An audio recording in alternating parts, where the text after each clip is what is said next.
A few years ago, I invented a new sickness that now continually afflicts me, and it is this video you are currently watching, the yearly gaming backlog video. The first year I foolishly affirmed that I would finish my this many hour backlog in 1 year's time. A full year later, I explored my miserable failure and the free existential crisis that came with attempting this many games in such a short period of time. And last year, I secretly tried again and found some level of success and perhaps a wonderful new method to actually get one's backlog done in a healthy, data-driven way. All of those videos are still out there and you can go watch them, but you don't need to in order to enjoy this one because this year, I did something particularly stupid. I allowed you to decide what my backlog for 2025 would be. And I used that new potentially healthier data-driven method to approach it. You see, the biggest flaw in attacking your backlog, like one might attack a Chinese buffet line, is that the second it becomes about clearing out a list more than it is about enjoying the games on that list, suddenly the very appeal of wanting to play everything here sours into a chore. If you're focused on the next 5 games before you've even finished this one, suddenly any inconvenience becomes a critical flaw in the game. A slow-burning side quest becomes extra work. A difficult boss becomes a terrifying crash landing without the parachute of patience. A game that doesn't immediately grab your attention dissolves into you muttering to yourself, "I could be playing something else instead." And that's not a good way to approach this. So, after 2 full years of trying to optimize the backlog experience, I came up with this method. Step 1.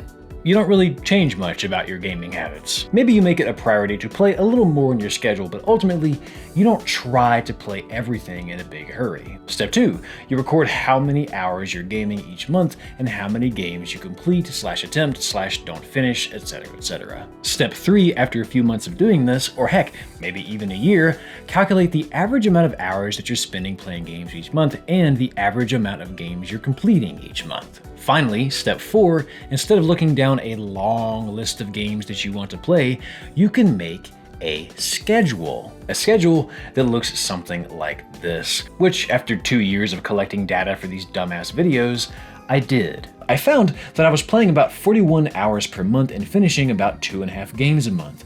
Knowing this, I plotted out a spreadsheet that allowed me to play 2 to 3 games a month with the flexibility to play more or less depending on their how long to beat times. I simply quantify each game on my list with their estimated runtimes, and from there I can plug and place things from the backlog into the schedule. This way, I'm actually allowing the proper amount of time to truly enjoy what I'm playing, but also I'm not just at random shooting fish in a barrel or wandering aimlessly through the list. It allows me to pick via mood. It allows me to work around new game releases. It allows me to not have an existential meltdown. And I can say all of that with confidence because it is the method that I used this year. I have data for you, I have anecdotes, I have games that left me watching the credits saying, man.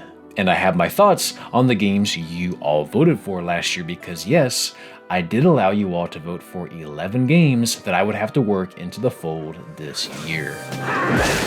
Needless to say, we have a lot to talk about, and I would like to take you on an adventure through all of the madness that was the 2025 backlog. So grab yourself a blanket and a pet, or a stuffed pet, or both, and while you're doing that, I want to quickly tell you what my face has been experiencing lately, and then we will hop into the yearly backlog extravaganza.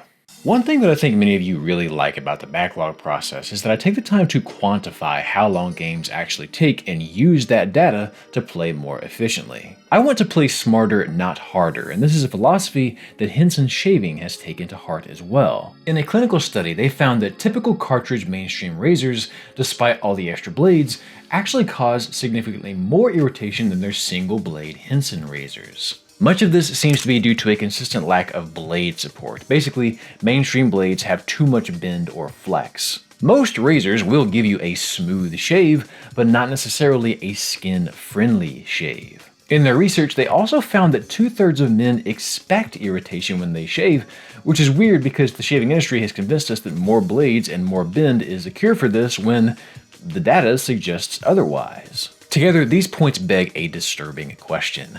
Why are we settling for irritation? And part of this may be routine, the status quo. For myself, I've just never given it much thought.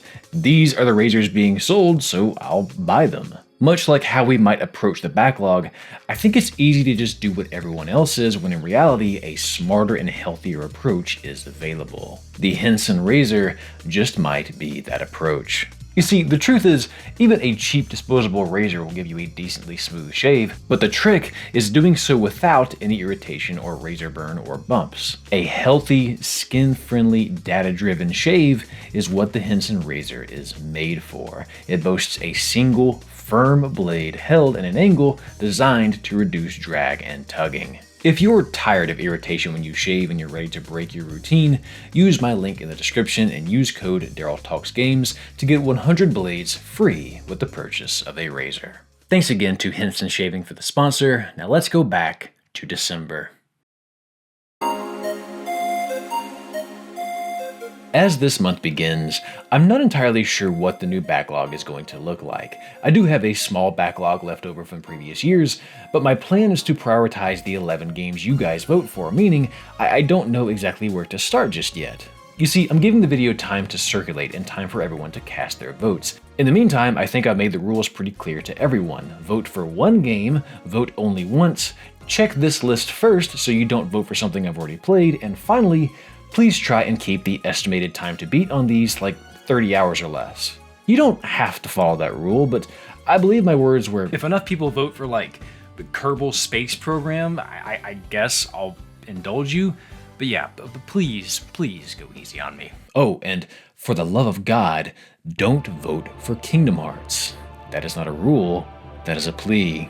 But what I love about you all is that you're renegades. You do what you want. So as I streamed the results being counted, I have a couple of folks use a program to stuff the ballot, like the guy who casted like 500 votes for Persona 3, which I already want to play anyway. I have many of you vote for stuff I've already beat. I'm not mad, just disappointed. But once all the cheater votes are filtered out, we have some contenders on our hands. And as we roll into the Ks, we reach a point that to potentially make the top 11, a game would need to exceed like 50-ish votes. So RIP some very good contenders. I still make mental notes. And then we had the professional comedians come out to play. Oh God. Oh Jesus God. Okay, only 28. Haha, fuck y'all, let's go. I survived Kerbal Space Program. Whew. Narrowly dodged it.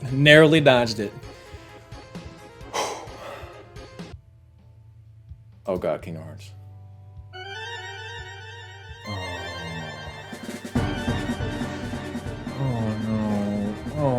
Oh no, that was only before we had even got to 1. That was 1. Oh God damn it. 210 votes. I hope you're proud of yourselves. After all was said and done, the top 11 games were as follows. With 116 votes, Return of the Obra Dinn. With 138 votes, Metal Gear Solid. With 140, Baldur's Gate 3. Wait, hang on. The fuck? With 200, Outer Wilds Echoes of the Eye DLC.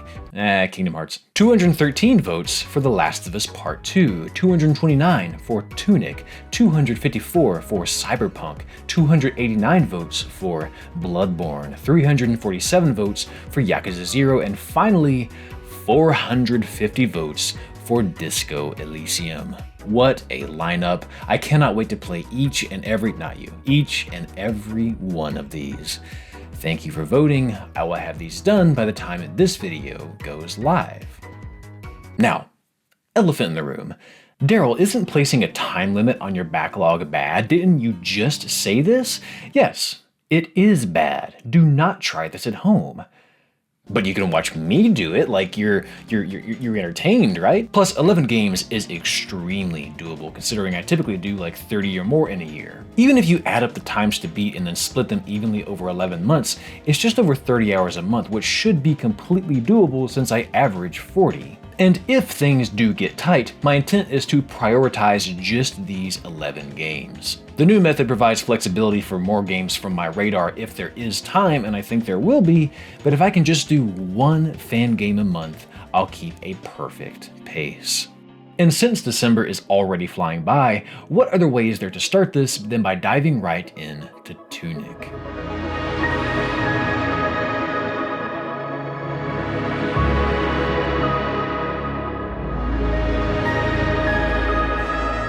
No one told me this game was going to kick my ass. When people recommend Tunic, they can't fully tell you why they're recommending it. And as such, I can't really talk about the coolest thing this game has to offer, but what I can tell you is that I have a deep affection for the, I hate to use this word, but vibes it invites you to revel in. The soundtrack from Lifeformed and Janice Kwan create a world that, despite obviously paying tribute to Zelda, is truly one of a kind. Tunic has this ethereal, almost toys come to life feel to it, and it is massively fun. I do have my critiques. The combat is not quite as tight as I wanted it to be, the roll timing continually confused me, and I so deeply wish that the X prompt on the ladders and such showed up just a hair quicker because I hated rolling into stuff over and over. But that's it, man, like that's nitpicking, because otherwise this was magnificent. Tunic is a meaningful fable about knowledge and communication as the eternal remedy to violence, and I am extremely grateful to all of you for not letting me skip this one.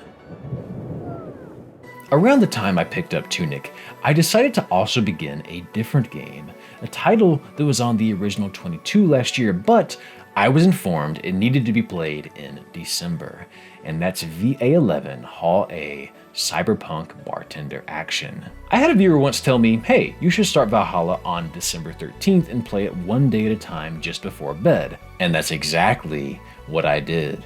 The idea is the in-game events take place from December 13th through the new year. You play as Jill, a stressed, unfulfilled, sexually frustrated, and incredibly snarky bartender. You make drinks, you listen to people's problems, you pay rent. Alma is the best character. Sorry, that last one wasn't a feature, it was just a fact, really. And I think the biggest compliment I can play this game is that despite being a visual novel with no dialogue options, it was still extremely interesting.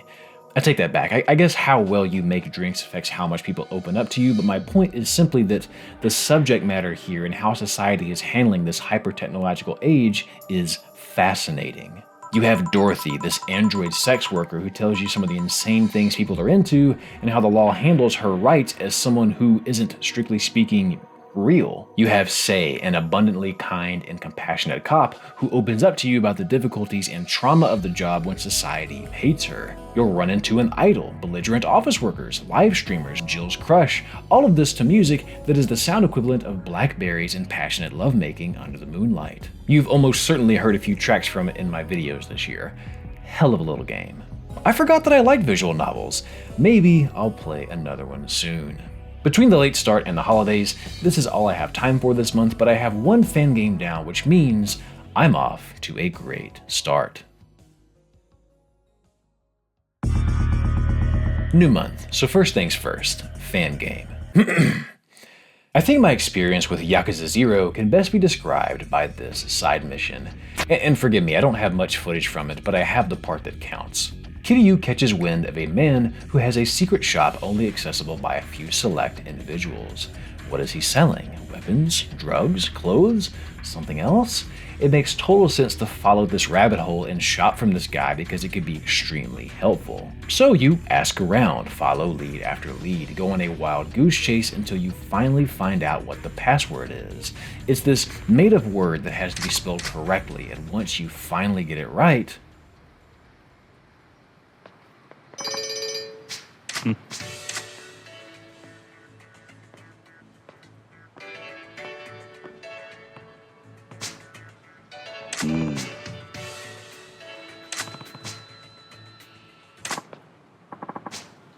that is the whole side quest. I don't even know what the shop was actually selling, but I think that's what's so remarkable about this game. I didn't care. The quest's prize wasn't an advantage, it was a punchline. Yakuza 0, despite having a genuinely gripping story and superbly well-written characters, is full of silly moments like these. One second we're talking about honor and social standing within the family, the next we're absolutely belting our lungs out in karaoke. In one scene you're bleeding and crying, and the next you're trying to keep from accidentally asking a woman on the phone if she's actually a man. But somehow these things never took away from the gravity of the story. If anything, it made everyone feel more human. Yakuza just believes in fun, especially in combat. Some of the insane offense you can pull off is hilariously satisfying. Pile drivers, throwing dudes into dudes, stomping items into people. It's all so deliciously extra. I didn't even hate the QuickTime events. It's not a perfect game, but Yakuza 0 is the perfect way to start the year off. And with that momentum, I try a few other things on my radar. The Dark Queen of Mortholme is a tiny free game where you play as the final boss of the castle instead of the hero. So you'll be tasked with protecting your throne and keeping the plucky hero from saving the dead. Oh, you got him. Cool. Oh, that was easy.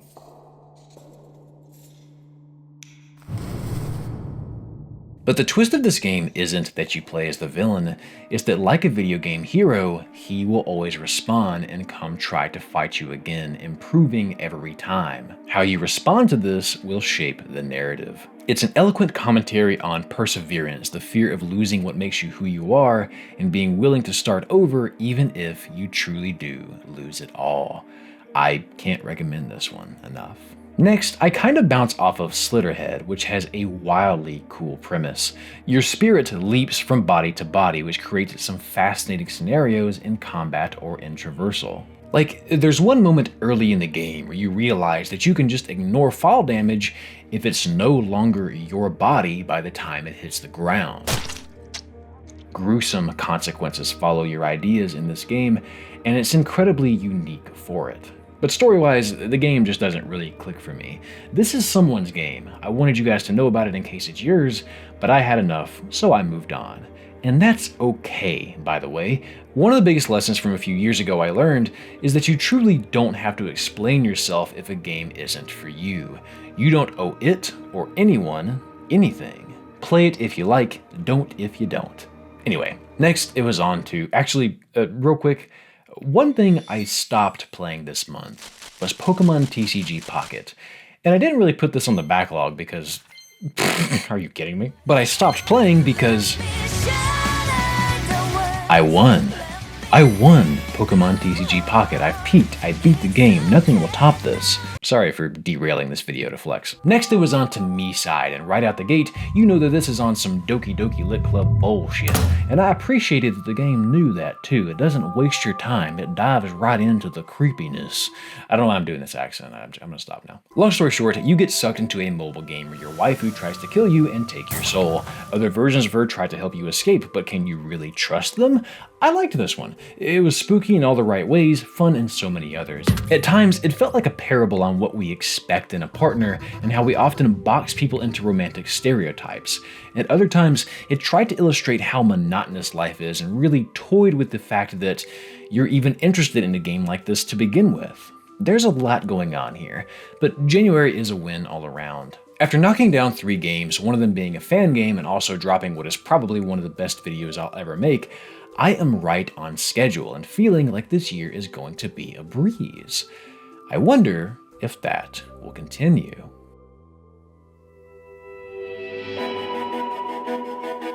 As February begins, I find that it's now time to bite the bullet.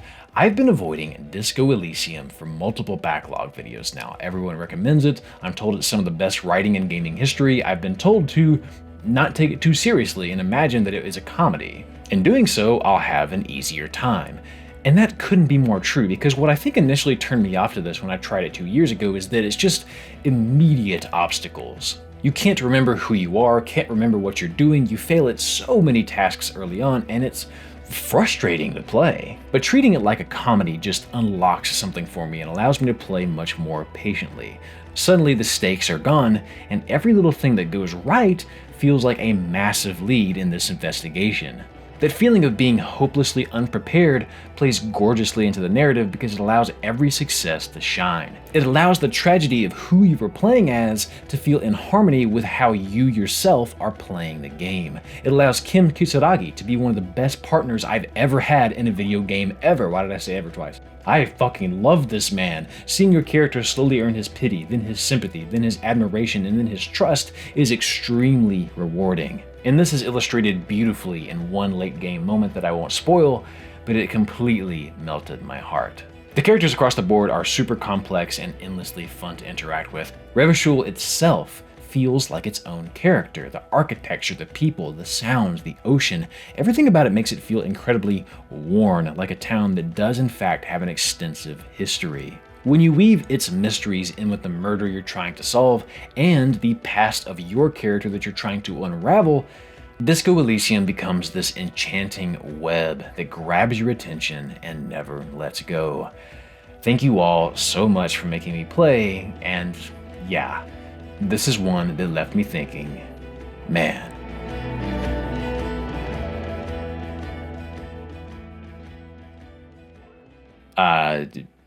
No, that's done. In the spirit of honesty, I kind of dropped the ball this month. This is the only game I play, and I think it's because I am sick for much of February. I have a get-together with some friends where we play a ton of Commander, which is how I think I got sick, and I do a lot of reading in my free time. Overall, I'm just not in the mood to play much somehow.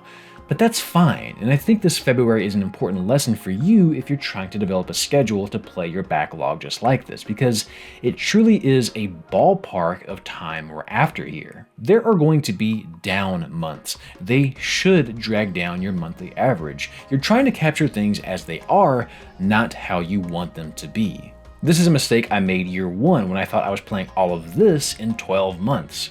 You can't just will yourself to have more hours in the day. And no, stop typing that sleep is optional. You need rest, damn you. These are the lessons that I've learned after 3 years of trying this. And in this healthier backlog approach, truly recognize what you can do and work with that. It's about maximizing the space you have, not carving into your well-being to find more. You know, with that said, February is a quiet month, and that is okay.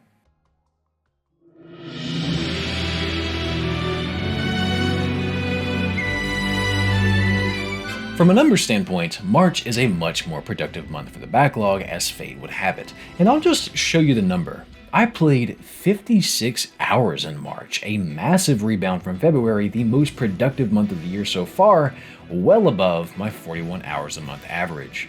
Here's the problem.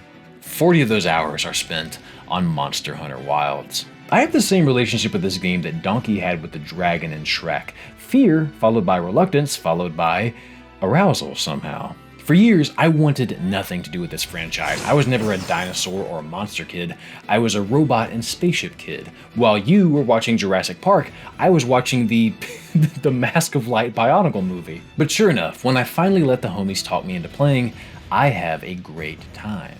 My initial gripe is that I go into this thinking Dark Souls combat. So when right in the middle of a fight, the monster just... Did he just bounce? I had to reshape how I conceptualized things. Mounting monsters is exhilarating. Getting the cinematic blow feels like taking a bite of the birthday cake. Getting bucked off and not getting it hurts like a breakup. All around, I am really impressed with this game. The music, divine. The characters, sensational. The weapons, juicy. The story, the environments, tremendous. The only other thing I want to critique is how hard it is to get plates sometimes because... That is the lovely but elusive California lionfish. It's perfect. I must have it. Sadly, sir, you can't. What do you mean can't? It's illegal, sir. This fish is protected by the great state of California. Give me it. But otherwise, great game. The next thing that I fall into this month is a visual novel called The House in Fata Morgana. And I won't finish it right now, but after 16 hours, I'm floored. To go into too much detail of how its stories all work together would be spoilery. Just know that it is haunting, it is twisted, it is cruel, it is beautiful. There are Shakespearean levels of tragedy in this, no exaggeration. The finale of the first door will stick with me forever. The writing makes me feel like I'm only using 10% of what the English language is capable of. A line really early on that really sells me is a simple metaphor to describe that someone is nervous. It says, Mel felt as though all the blood in his body had begun to flow backwards. My God, that is so good. Make no mistake, this is hardly a video game. It is a book with a few sound effects, music, and art. It's not voice acted, and while there are a handful of decisions you get to make, they pretty much all lead to a game over, and then you go back and select the right one. Don't expect fourth wall breaking shenanigans or gimmicks, but do expect to be blown away if you play this. And let it cook, it's a little slow. I won't finish this one until next month, but emotionally, it has me by the balls. As the final sunset of March begins to drop, I realize that I didn't do a fan game this month. Technically, I'm behind right now. But as a credit to this new method, I was aware of this. I allowed myself to do it because I knew I could fit 2 fan games in April, and that's exactly what I do. First, I return here. The Outer Wilds Echoes of the IDLC does something that I did not expect. It feels like a horror game, but not in the conventional sense. Let me explain. I arrive in this abandoned ring city that plays like a giant moving puzzle. This megastructure, the Stranger, is one of the most masterfully crafted dungeons I think I've ever played. And in it, I discover clues, ancient technology, slideshows that document the past, and little details that suggest I may not be alone here. And with each new clue, my skin crawls a little more. Each discovery is in equal parts fascinating and terrifying, until I stumble upon a twist that makes my heart race in horror right before breaking it in two. I don't want to say much more, but truly, this DLC is uncanny and existential and tragic. It's like a nightmare that doesn't startle you out of it, but instead makes you sit quietly with the unease and the dread. An incredible little story. It is a man game despite just being a DLC. Although, its 10-hour DLC length does play favorably into the schedule because now I have time for a larger endeavor, and so I suddenly find myself wandering the streets of Night City.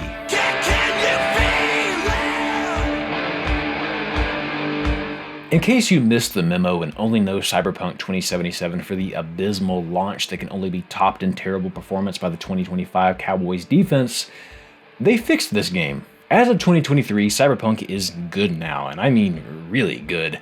Before it was voted in, I did not want to play this. I couldn't get into The Witcher. CD Projekt Red had no effect on me, but Cyberpunk grabbed me by the face and threw me into a sprawling city with intertwining storylines, tragic characters, multifaceted combat, and a lot of refusal to use subject pronouns. Trust him like my own brother. Seemed in a hurry to delta the hell out of there. Gotta create your sensory profile first. Finally, something that isn't a complete snore fest.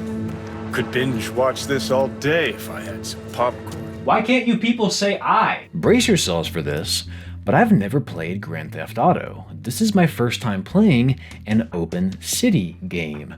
I've seen mountains and plains. I've never been lost in a forest of neon and steel before, and my goodness, I love being lost here. There are times I choose to fast travel or use a vehicle to speed the game along, but many times I can't help but decide to just walk and take in the absolutely staggering scale of this city. Looking up at the skyscrapers and feeling like I'm walking through a real, living, breathing metropolis. See, I love that can even happen. And I know people have opinions about open world design and the game nudging you along with objective markers and constant mission updates and all that, but somehow I don't mind these things here. This kind of design might have bothered me in another game, but with this being a fiction that involves everyone having a fucking router embedded in their skull, it just makes sense that I'd be constantly bombarded with social interaction, leads, clues, gigs, a HUD. It fits the world. I appreciated that despite being terrible at it, this game still made me want to do stealth. Even when I sucked at it, which was often. Your mom called, told me to send you back to your fucking cave. Is he talking to me? Die, motherfucker! Narratively, the strongest part of Cyberpunk to me was this idea of not being alone. The game touches on dealing with dark thoughts on more than one occasion, particularly in the finale, which I won't spoil, but there is this temptation to just bear everything on your own. And I love how, despite wanting to do the lone wolf thing to protect the people important to me, I still decide to reach out and call someone. And that makes all of the side content, the connections I made during my time here, all the more meaningful. It's not a flawless story, but it does have a ton of heart and will be important to many people who play it, myself included. Man. With these two in the books and the finale of Fata Morgana thoroughly draining my face of any tears I could possibly have left, April has been a wonderful time for this project, and I'm so glad I did this. By finishing 2 fan games, I've effectively birdied this month and made up for the lost Monster Hunter time.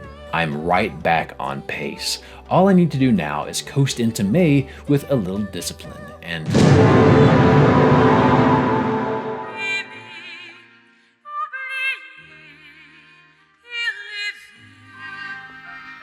Omelette du fromage. Omelette du fromage. Omelette du fromage. Omelette du fromage. Omelette du fromage. Omelette du fromage. Omelette du fromage. I'm not proud of what RPGs do to me, but in my defense, this year, the time skip is thanks to me playing 2 of them. Right after I wrap up on Cyberpunk and Fata Morgana, I start a new game that I've had on my radar since I first saw a trailer for it last summer. Clair Obscur Expedition 33. Now, I don't need to spend much time here. I've said my piece about this game. I think it's a masterpiece. I think it is top 3 things I've ever played. I think it is a man game. I think it is kind of amusing that we all played a turn-based RPG that made us really obsessed with French culture instead of Japanese culture for a change. But as you can imagine, May and June are both almost entirely swallowed whole by my time with this game. Its story completely floors me. I'm amazed that despite such a complex and grand and challenging premise, it absolutely brings it full circle in a way that both makes total sense, but is heart-shatteringly powerful. The combat is delicious. The voice acting is absolutely top tier, and the music...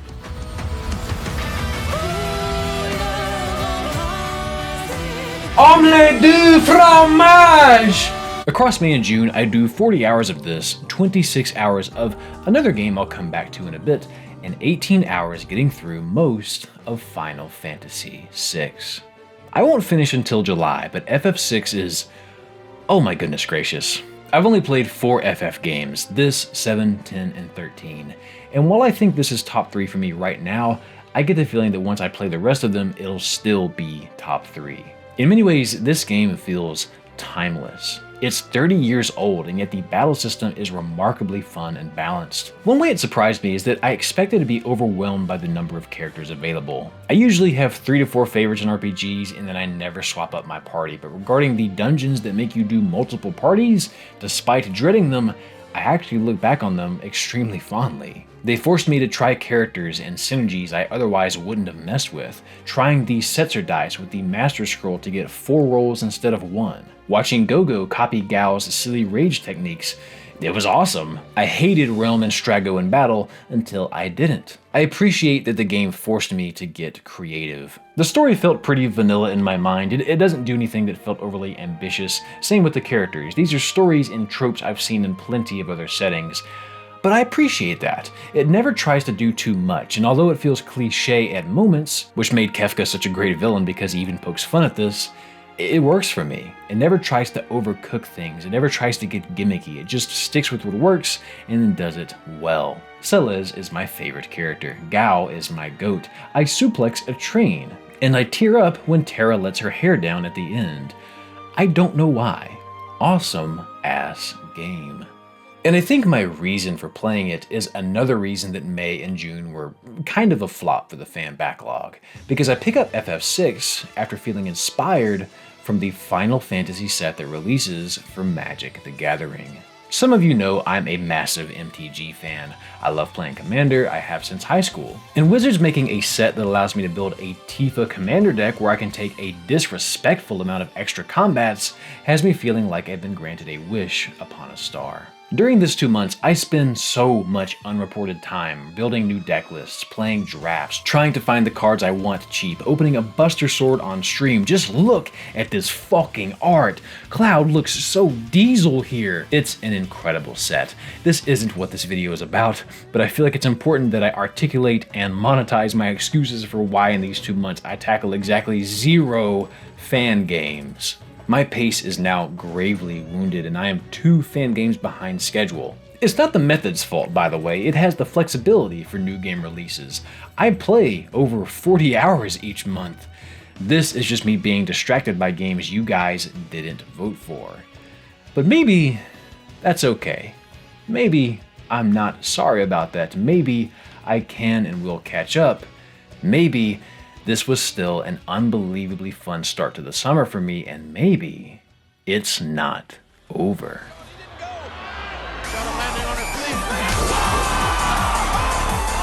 Next, I returned to that mystery game from last month and spent another 9 hours on Grand Blue Fantasy Versus Rising. This is my annual fighting game boo thing.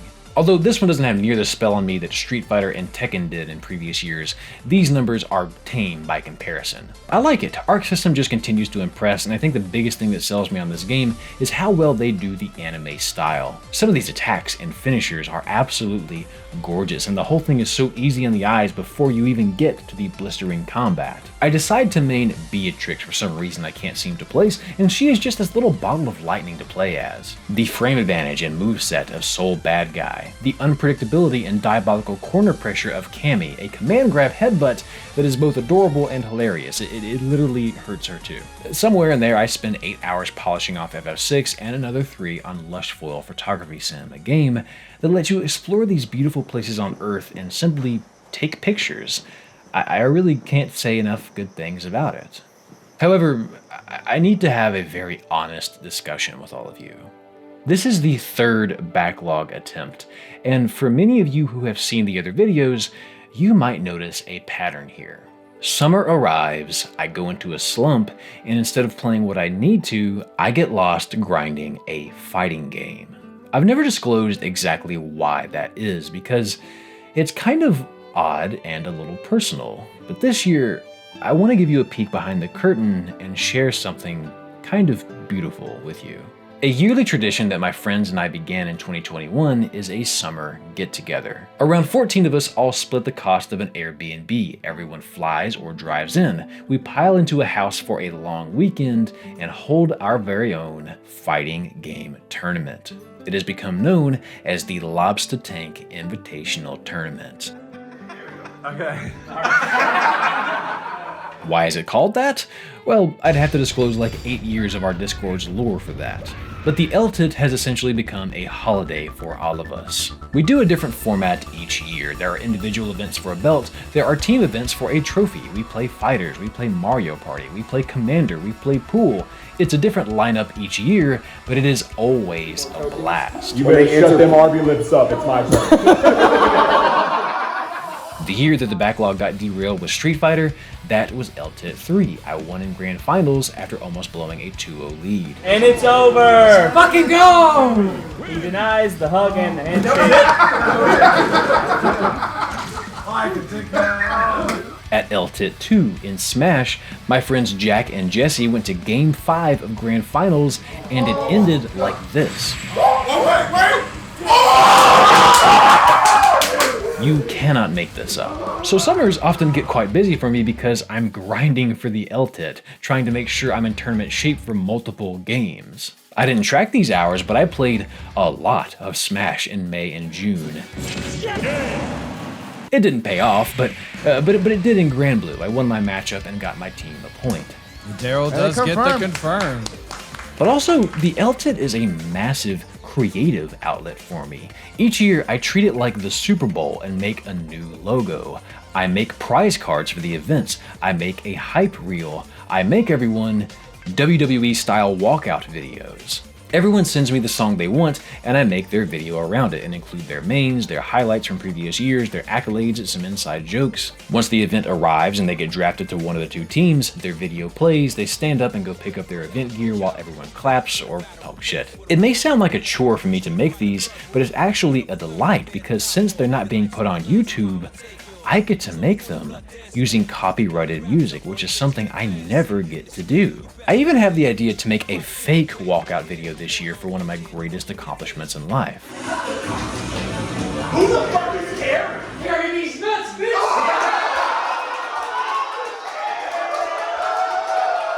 All that to say, the reason this is all I play in July is because I was also busy doing this. And I have been every summer for the past 5 years. But I don't tell you all this to voice an excuse. I tell you that story mainly to encourage you to do something similar with your friends. I cannot illustrate how good this is for the soul. Go all in on a yearly get-together, even if it's just in a Discord call. Plan it in advance, make it a tradition, spend the weeks leading up to it practicing and building decks and making the event matter, you know?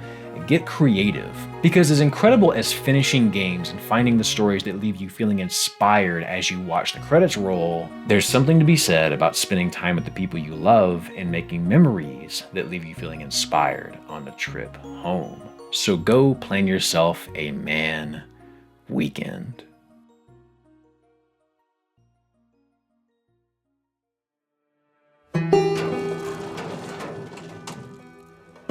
As the cicadas serenade me into the month of August, I am able to assess the damage after my summer extravaganza. 3 months have passed, and in none of them did I play a fan-voted game. That's okay, my schedule is freeing up. I don't have much in the way of distractions or non-voted games that I want to sneak in. So let's lock in and finally play The Last of Us Part 2. You want to know something wild? Despite all of the controversy and clickbait and TV adaptations and being re-released like 50 times, I still haven't been spoiled to anything in The Last of Us 2. So early on when the thing happened, oh, I was hurt. Now that being said, after finishing this and reflecting on it for a few days, I like the game. I like what they were trying to do narratively, and I think the thing was necessary. I respect the effort that went into telling the story they wanted to tell, and honestly, I'd go as far as to say that I think it succeeds. At least for me. It systematically wants to fill you with rage and a thirst for vengeance. It then tries to do the exact same thing from a different perspective. Then it pits those two perspectives against one another in an attempt to stir up a typhoon of dissonance inside of you. Some of you will find this blasphemous, but I think it tells a very similar story to Nier Replicant. Revenge and hatred only lead to ruin, and by watching characters continue to make the same mistakes over and over, despite you knowing both sides of the story, fills you with a tragic sadness. Something deep inside you screams that at some point the cycle must end. Someone has to choose to forgive. The only thing holding this game back for me is the pacing, because the game leads you to a climax, then pumps the brakes and makes you play everything from a different perspective. And that's cool, but once I understood what the game was trying to do, suddenly I found myself impatient and kind of stopped caring about that second perspective, which totally blows a hole in the intent. I don't think it's weird that some people hated this game. I don't think it's weird that some people loved it. I don't think it's weird that it won Game of the Year. I don't know that I would have voted for it myself, but I don't think it's far-fetched that it was so highly regarded. It does feel like a dramatic departure from the first game because it suddenly becomes a story of hatred and forgiveness instead of one about loss, but I mean, damn, did we all want the same story again, or did we want something new? But I think when you pair what this game is trying to do with combat that is wildly gritty and invites creativity like it does, you get an experience that a lot of people are going to resonate with, myself included. With The Last of Us behind me and a little time left in August, I realized that this is going to be tough. It's 9 months in, I have 6 fan picks done, meaning I'm 3 games behind pace. I do have some shorter titles I can get to, but what I can't allow is having massive games right at the end when I'm trying to prepare for this video. With a little bit of panic, I decided to set myself up for a big September, and that means making a dent in a juggernaut. It's time to face my demons next. I have to look evil directly in the eye and finish what I started in Yarnum. Originally, I was a bitch about this game. It was far too hard for me, and while there were a handful of things I really liked, fear got the best of me when I first attempted this over a year ago. So when it was voted in as a fan game, I reluctantly accepted my fate and sort of saw it as a chore. But when I tell you I had it all wrong, Bloodborne is a masterpiece. This might be my favorite setting for a FromSoft game. Yharnam is this dripping, disgusting thing that was once beautiful and is now somehow even more captivating because of the evil that lurks here. The crunchy, juicy, disgusting sound design is paired with some of the most thoughtful music you could possibly imagine. The subtleties in this game are what does the heavy lifting. I had no clue this game would be so much about motherhood and the roles women are forced into in society. One of my favorite bosses was Lady Maria, this badass huntress who absolutely cuts me to ribbons. I find out later that the doll from the hub world is modeled after her and obviously is portrayed much more ladylike. I won't spoil too much here in case you want to play, but little details like this are what make this such a treasure trove of tiny stories. The blood vial system and being able to run out of healing items, while far less convenient than other FromSoft games, does in fact force you into a tantalizing dance between being extremely careful and being extremely aggressive, since attacking after being hit also heals. The runbacks made me want to scream, particularly the one in the Forbidden Woods, but it made the exploration and discovery of wayback points all the more thrilling. The pimp cane was my shit, the vibes were immaculate, the streams were so much fun. He just kind of watched me. He was like, bitch. There's a bad moon on the rise. It is a man game.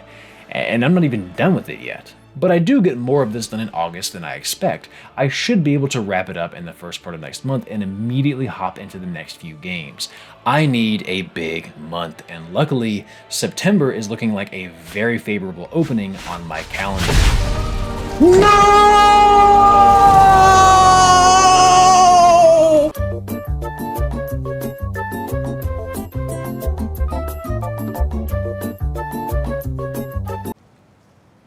You know, it's a strange feeling to... I don't even know what to say. I haven't felt the sensation since high school. Let me explain. Have you ever had a massive, feverish crush on someone who turns you down, but then found yourself in a normal, healthy relationship with a different person? Then that original crush becomes single and starts flirting with you all the time? This is what it is for Team Cherry to release Silk Song right now of all times, after all that shit I've been talking about it for the past fucking forever. I was one of the many people who could not mark themselves safe in the Silk Song release date is ruining all of my plans catastrophe. But you can't blame Team Cherry like, oh, I'm sorry, our game is a global phenomenon, only cost $20. But I am in a healthy relationship with Bloodborne. I am going to see it through to the very end. Then let it down easy. I don't rush Bloodborne, I refuse. I take my time, and after 11 more hours through the DLC and the finale, it's one of the best things I've ever played, and I simply cannot thank you all enough for making me go back to it. Now then, what to do about Silk Song? It's been out for a week now, and I mean, what am I supposed to just not play it? So yes, I do begin Silk Song in September, and I put 52 hours in it. I won't finish until October, and I won't spoil too much in case anyone else is still working through it, but man, where do I begin? I think Silk Song creatively is what happens when people who just truly love the process of making their imagination manifest do not take any shortcuts, nor do they rush, nor do they accept any less than what they would love. The game is a triumph. My only critique, just to get it out of the way, is that the game is a little too hard for me. Fuck runbacks. Fuck contact damage. I get why they're there, they aren't wrong. Hell, contact damage has been there since the Goomba and the spaceships in Galaga, but they piss me off deeply. Especially when I've just staggered the enemy and they're in their stunned animation. That shouldn't hurt me. It makes me mad. She's down for the count. She can't. She's not. If I am in the hospital, and I'm laying on a bed, I am out of function. Can I hurt you if you touch me? If you jump on the table and land on me, can I stab you with my sickness? Freshly coming off of Bloodborne, where you can be all up on an enemy and only their attack hitboxes hurt you, makes this extremely grating. But that aside, holy shit, I love Silk Song. I was never here for the combat. Hollow Knight for me has always been about feeling lost, and Silk Song delivers in that. That little tension you feel when you were struggling to survive in an area because there was a very real threat of not being able to find your way back to where you were since you don't have a map is euphoria. That's the bread and butter right there. The satisfaction of clearing it out, finding the map, finding the secrets, discovering this very, very alive little world is the ooey gooey good shit. But once you finish an area up, that's not it. No, no, no. It's what I love so much about the world's Team Cherry builds. You leave a place, come back later, and things are different. Someone has left, someone new is here now, the ecosystem has changed, tragedy has struck. This place doesn't follow the video game cleared rule. It is a constantly moving and evolving and changing place, just like reality, and it is amazing. Dude, it's not fair. It is a crime. It is a sin to make us choose between this and Expedition 33 for Game of the Year. Get a steak knife, cut the trophy in half. Both games deserve it. We are incredibly fortunate to have both in the same year. Fuck it. We win Game of the Year, everyone. Congratulations. Anyways, Silksong hogged September. But I can't afford to not hit a fan game this month, so imagine you are Sherlock Holmes, but you're trying to solve murders on a pirate ship and you can see into the past. This is what you can expect from Return of the Obra Dinn. This ship has been returned to harbor, and it is your job, using this magical compass, to solve the fate of everyone on board. You get to peek into the past and see each individual death frozen in time, and as you wander through the memory, it's up for you to decide what's relevant to this death and perhaps what is critically important to solve another seemingly unrelated one. This is the first game that ever demanded that I use deduction like this, because up front, there is a ton to solve, and it is intentionally overwhelming. There were, in fact, moments where I doubted my ability to solve everything. But once I had the patience to look into the details and retrace my steps, it all came together in an exquisitely satisfying way. It takes me 10 hours to get through this. That seems to be the going rate, meaning I'm at least of average intellect, and I really appreciate you all insisting I play it. With that done and Silksong's finish line in striking distance, I'm now 10 months in with 8 fan games down, 3 to go. November is looming, October will need to be big, but it can be done.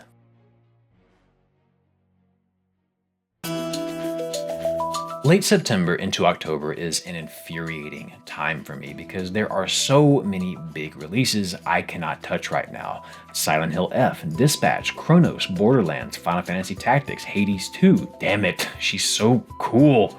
The backlog method I'm using this year, if I didn't make this promise to you guys to have all these fan games beat, would be perfect here, and it would be perfect for you because you can just take these new releases and let them cut in line on the schedule if you like. That's how it should be, and I love the flexibility it allows. But for me, here, I do not have this luxury because I'm doing a bit of a challenge, and that's okay. For those of you worried, I'm not stressed at this point. Even if I fail, I've had a really great time.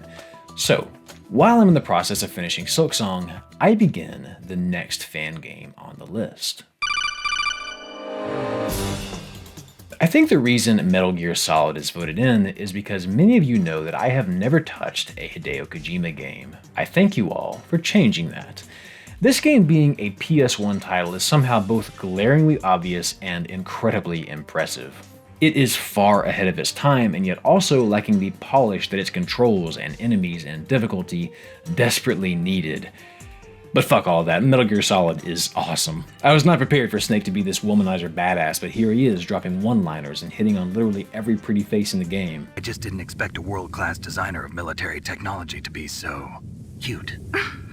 You're just flattering me. No, I'm serious. Aren't we trying to stop a terrorist attack right now? But what I couldn't have guessed is how the other characters, frankly, match his freak. Well, if you make it back in one piece, maybe I'll let you do a strip search on me. Hey, yo! As much as I feel like some of the bosses are wildly clunky and unfair, the way this game tries to think outside the box with its presentation is endlessly charming. Like the torture scene where you have to tap extremely fast to succeed leaves my arm feeling genuinely achy, which kind of irritates me. My arm hurts. And then Naomi came through and said, I'll increase the level of painkillers in your blood. Snake, put the controller up against your arm.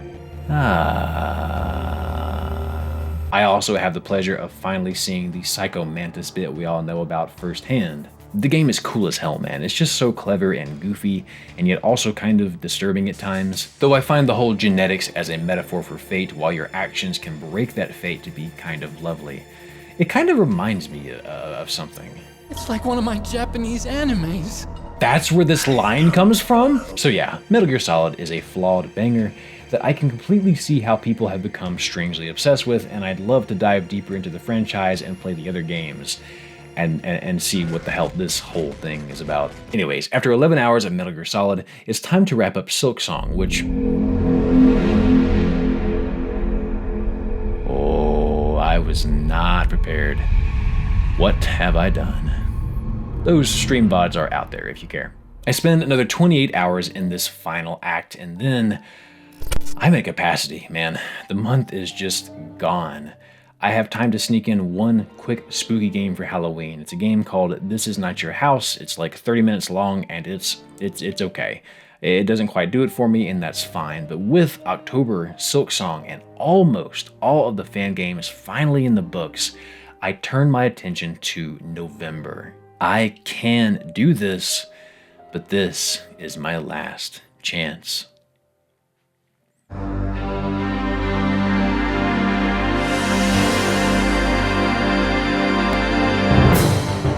Much to my dismay, there is no more avoiding it. It is time to play Kingdom Hearts. And despite what I said about you guys voting it in, you need to understand that it's not because I think it'll be terrible.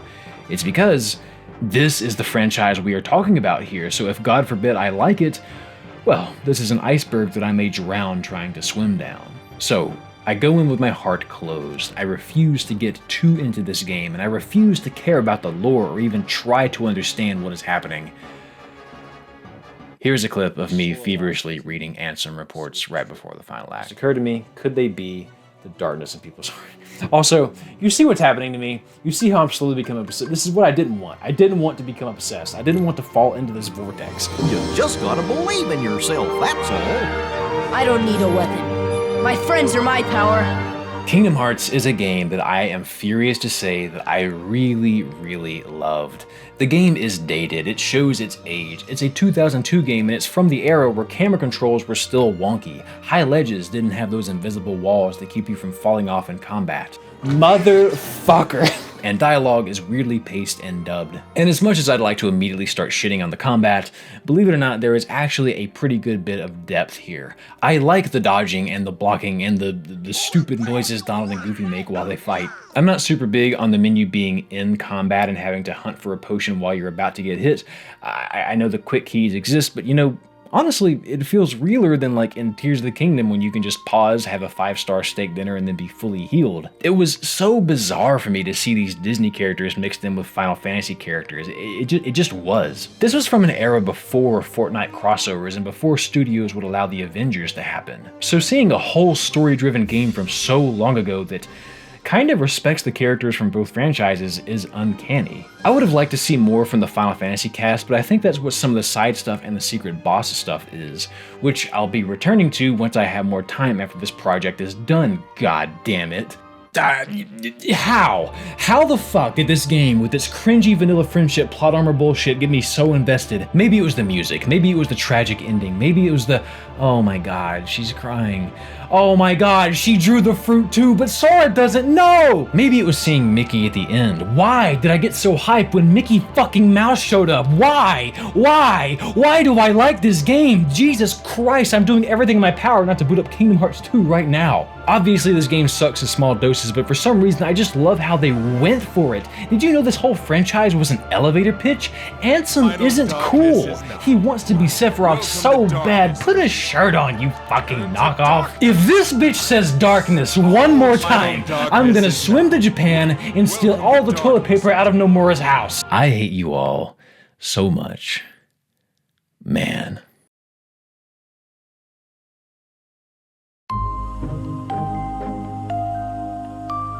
Somehow, some way, I did it. I beat all of the fan games. I snuck in some of my own picks. All things considered, it was a great year. And like last year, I didn't stress. This schedule method works really, really well. It allowed me to discover the man games at a healthy pace. By the way, this shirt is on sale again. If you check the description, there is a link where you can... Dude. Yes, hello. Come in. I'm not right in the middle of anything. What are you doing? What are you doing? You didn't play Baldur's Gate 3. Who? Baldur's Gate 3. What did you just forget? The comments are furious. This video's over. Buy the shirt. Buy the shirt. Roll the credits. The video's over. Buy the shirt. All right, look. 10 out of 11 is pretty good. And I'd be lying if I said I was just thrilled to play Baldur's Gate. D&D has never been my thing. You guys voted it in despite me asking for 30 hours or less games, even though I technically said you didn't have to do that. And I mean, shit, I played Silksong for 80 hours, so we all know I could have gotten it done. So I think the best thing I can do here is just fess up, take some responsibility, and let you know that from the very bottom of my heart that I am so upset that Team Cherry ruined this for y'all. I had every intention of playing Baldur's Gate 3. They'll be hearing from my lawyers, frankly, but rest assured, Daddy is going to make all of this go away. Because if we check the tape from last year, I promise to roll credits on each of them in 2025. Technically, 2025 is not over. I still have time. And if you want to make sure that I get Baldur's Gate done, you can catch me live on Twitch every Thursday where I'll be playing through the entire game as an apology, as penance for how Silksong wronged us.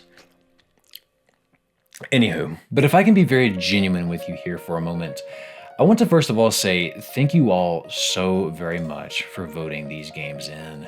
It was such a blast to be able to take my time playing stuff I ordinarily wouldn't have played, and you getting me out of my comfort zone to visit some of these quintessential games was kind of the last piece of this grand puzzle I've been trying to solve since 2021. The intent of the Backlog project all those years ago was to feel like I was caught up, to be able to rest easy knowing that I had tried Resident Evil and Silent Hill and The Last of Us and Metal Gear Solid and Xenoblade and Mass Effect and Nier and Chrono Trigger and Kingdom Hearts and so many of these, well, you gotta play this before you die type games.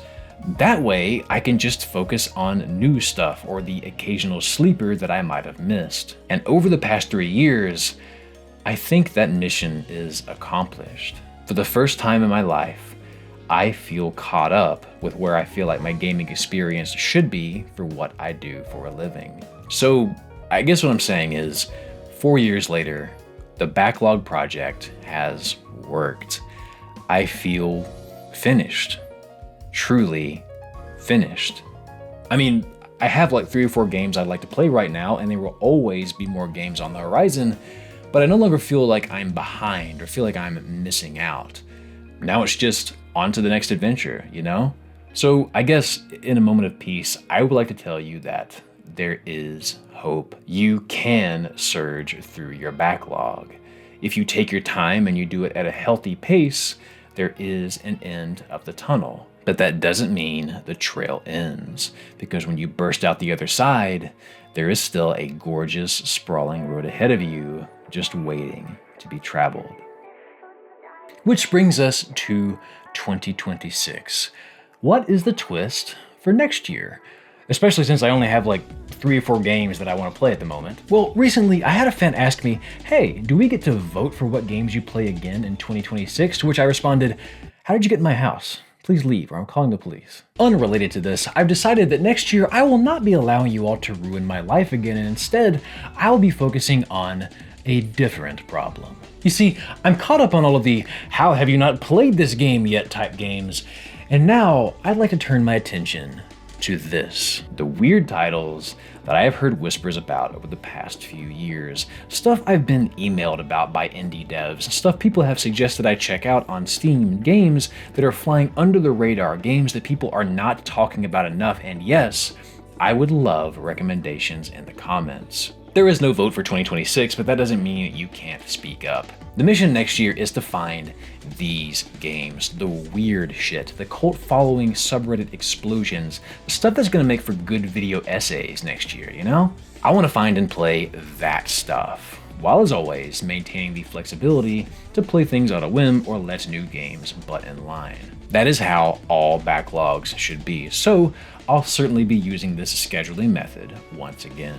As is usually the case with these videos, I am left feeling inspired from the year before and thrilled about what lies ahead. The backlog is continually proving to be a grand metaphor for life. How do you live life to the fullest without crumbling under the weight of all of its possibilities? And I think the answer continues to be you remain present. You plan times to be with the people you love.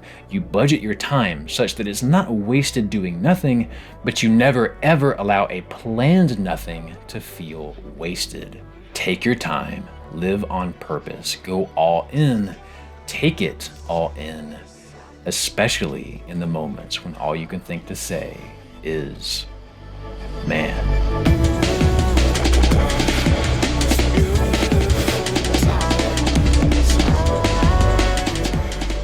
Hey everyone, congrats on making it to the end of yet another backlog video. These are always so long, but writing and editing them feels like it flies by because I'm having such a blast with it.